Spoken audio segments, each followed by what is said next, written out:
Hi, I'm Kyle Pennypacker and welcome to PennyPrepper. Hopefully, if you've stumbled across this video, this should be the first of very many to come. So stay tuned. If you're anything like me, 2020 was a true wake-up call. Just going 2 weeks of quarantine, I had gone through a lot of what I had stashed at the house. Typically, I had a little bit extra than normal, just in case I didn't make it to the store on time. But 2 weeks of being stuck inside truly depleted most of what I had stockpiled. And I was not prepared at all for what happened. I also know a few people who had to quarantine for up to a month. Some people who live at home, that's not really an option for them. The new year truly is the best time to start prepping. You have a lack of COVID restrictions now, you have free mobility, you're able to meet in larger groups and start getting that base set of skills. During 2020 was not an ideal time to start after stuff had already kicked off. But with the lack of restrictions, there's New Year's deals still going on. This is the time to get started with it, making it either resolutions or new challenges. This is the time.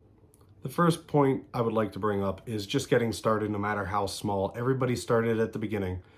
The best thing to do is start with a budget.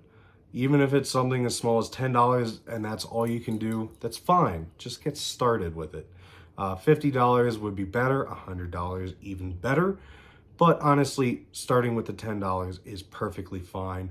Also, there's a lot of free resources out there that you can just start getting the information for. Information truly is the best resource. And I will make later videos on first-time preps as well as some of that free information.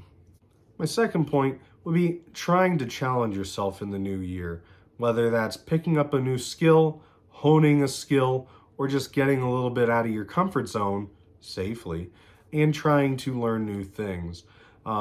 I know one of the things I would really like to get into this year is ham radio operation and get the certificates in order to be able to operate at all three levels, not just to use a walkie-talkie, but actually get into the ham radio. You can get stuff like CB radios, low-level comms, but honestly, there's so much out there. Getting into canning, food preservation, there's just such a plethora, even bushcraft. If you start with bushcraft, you're going to be already setting yourself a little bit ahead of the curve. Number 3 is going to be either finding a mentor, or if you feel as though you've reached the end, then picking up a mentee. If you feel as though you have everything that you need in your preps, and you feel as though nobody else can add to your knowledge, get a mentee, teach them something.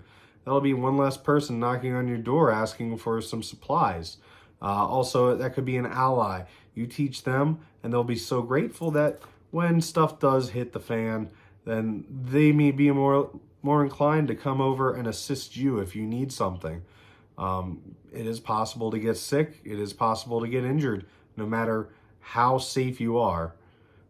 So even if you can't find that person, just pick up a friend maybe who is into prepping, or maybe get them into the mindset, and just planting that kernel in the back of their mind may blossom into something beautiful. You may learn that they have some skills that you never knew before, and they can actually add to your preps. Number 4, I don't feel as though a lot of people will really take this one too much to the bank, no pun intended, but saving up money. I know a lot of people are going to say, oh, well, money's going to be worthless in a financial collapse or anything like that, where basically barter items will be more what you're looking for. But at the same time, in order to purchase those barter items beforehand, you need the money.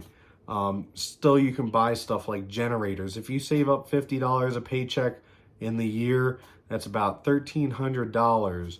And you can get a generator with that. Maybe not the best, but a darn decent one.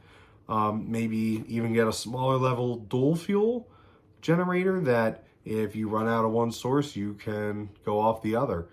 And that right there, having the ability to power things, could become very useful. So just save up a little bit of money. If nothing happens, you have that little nest egg just in case.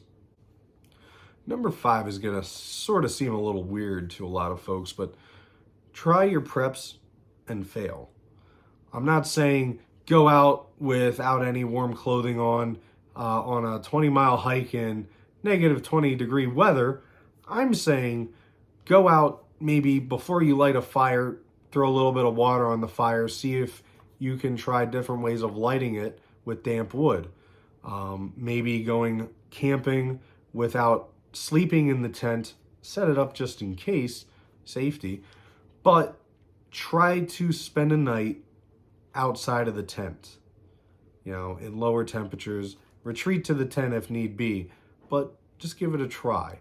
You'll make yourself better just like you would if you're exercising and you do reps until failure. You just make yourself stronger.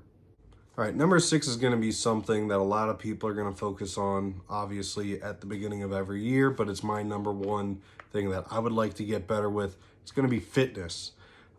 Just an overall fitness goal, starting small, working my way up, mostly being able to lug my bug out bag or SHTF bag on like a 10, maybe 20-mile hike, and then build up maybe the next year and go multiple days with it.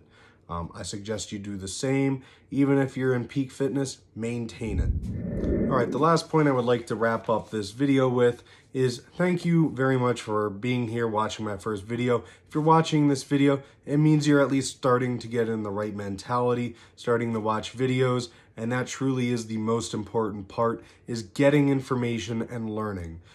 Starting out at the bottom, you're going to be learning all sorts of different ways of doing things, but I hope that if you learn anything, it's how to do things the right way.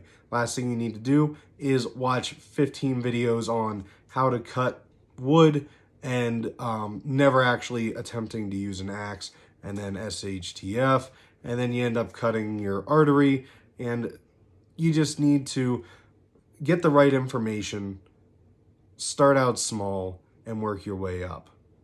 It's truly that simple. All right, thank you very much for stopping by. See you next time.